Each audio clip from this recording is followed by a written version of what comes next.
Welcome back to another episode of Dish, a show that takes you behind the scenes of your favorite local restaurants and shops. Today, we'll be visiting the only Indian restaurant in Dubuque, a sweet shop that makes cupcakes and cakes, and a local bar that grills up some mighty fine burgers. So, prepare to work up an appetite. First, let's take a trip uptown to Hot and Spicy, the only place you can get Indian food in Dubuque. Hot and Spicy has much more than just curry and naan. In fact, they have a whole buffet to choose from. First of all, there's no other Indian food in Dubuque, and we love Indian food.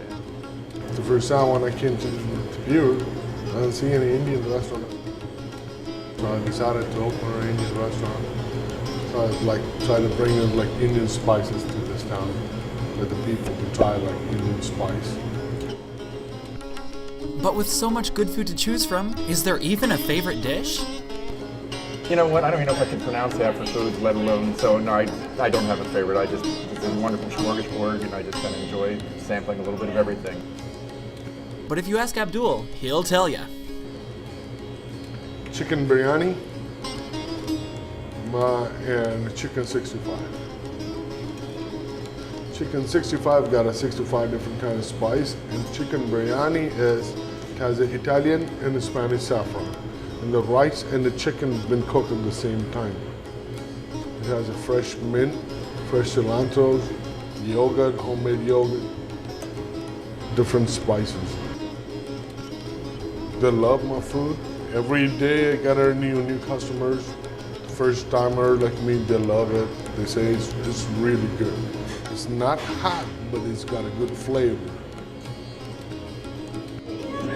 Stuff on the buffet, right, it's not very spicy, but he has a hot sauce in it. Good flavor. Spices. When you mix the spice, it becomes spicy. And Indian cooking is kind of like, you have to cook it slow cooking,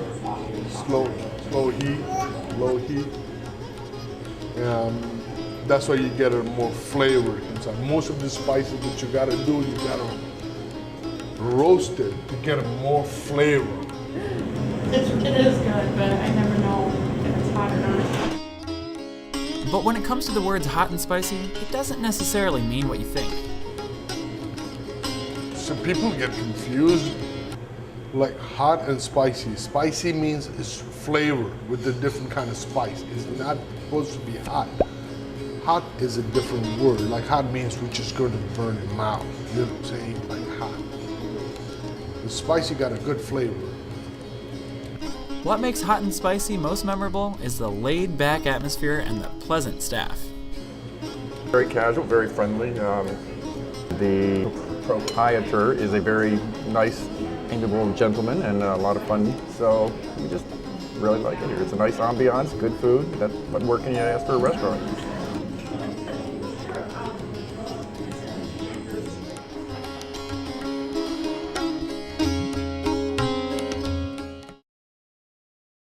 Now let's take a moment for dessert. Cake and cupcakes, that is. A mother-daughter duo bake and sell these delicious baked goods at Candle Ready Cakes on Main Street. I went to culinary school in Arizona and then worked in Chicago for a year at a restaurant. Came back to Dubuque, started doing cakes out of my house. I got so busy that we decided to open up a shop. Jill has made just about every cake design you can think of, for just about every event. We keep pretty busy with the cakes, from your standard birthday cakes to specialty cakes shaped like frogs or cheetahs or anything you really can think of. Owls, we have people come up with great shapes they want their cakes as. We do cakes for all kinds of events, birthdays, baptisms, weddings. We usually do probably 10 to 15 per weekend. And for weddings, though, we just do one a weekend. Although the title may suggest otherwise, Candle Ready Cakes is known for more than just cakes. We decided we couldn't just do cake, so we decided to throw cupcakes into the mix. We actually have a baker who comes in the morning and she bakes all of our cupcakes. So she comes in about 4, bakes all of our cupcakes and cakes, and then I come in about 7 and decorate them. And then we put them out and sell them. And then throughout the day, Beth and I are usually working on cakes for the next day or cake pops to put out. But with so many delicious cupcakes to choose from, what is the favorite? The carrot cake one, definitely. It's just got so many chunks in it and there are so many spices to it, and then the frosting is to die for.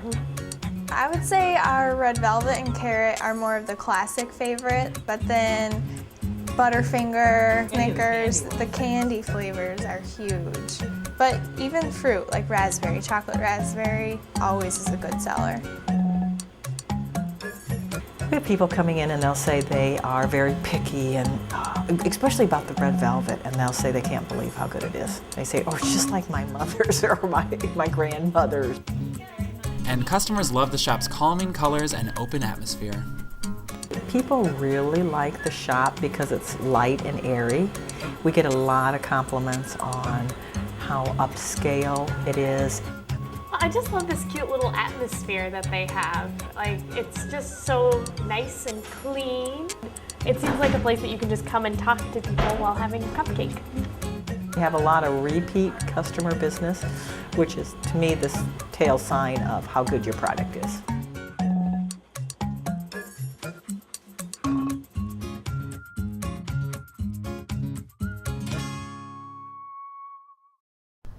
Now that was delicious.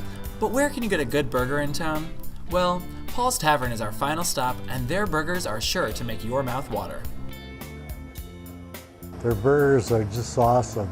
There's no comparison in town, I don't think. We hand press all our patties every day, fresh every day. And we average maybe 100 plus a day. Weekends probably 200-300 a day. This is called an old Norge broilator. It's one of the original char broilers. It was put in here used in 1949, and it was new in 1932. And Paul's Burgers have reached fame on a national level. We were featured in Hamburger America, one of the top 150 hamburger joints in the U.S. We were featured by 360, the Telegraph Herald. So this place is quite popular. And don't forget the deer, squirrels, goats, and even a polar bear. That makes Paul's even more unforgettable. I love this place. I like the big game, mounts. We get, in the daytime or early evening, we get a lot of families come in here with their children. They just love the place. They like to look at all the animals and everything, and some of the other generations, they just like all the animals and stuff. They're just intrigued by it. It's pretty fast-paced. We get a nice diversity of people coming from all over the U.S. They come in from Florida, Arizona, and they say the first place when they come in town, they got to hit Paul's to get a Paul's hamburger. But while people may enjoy the atmosphere, what brings people back are the burgers. I've been here over the years where tourists will come in and they say, oh, so-and-so told us about the burgers here, and they are awesome. Never tasted anything as good as these in all my life. That says a lot.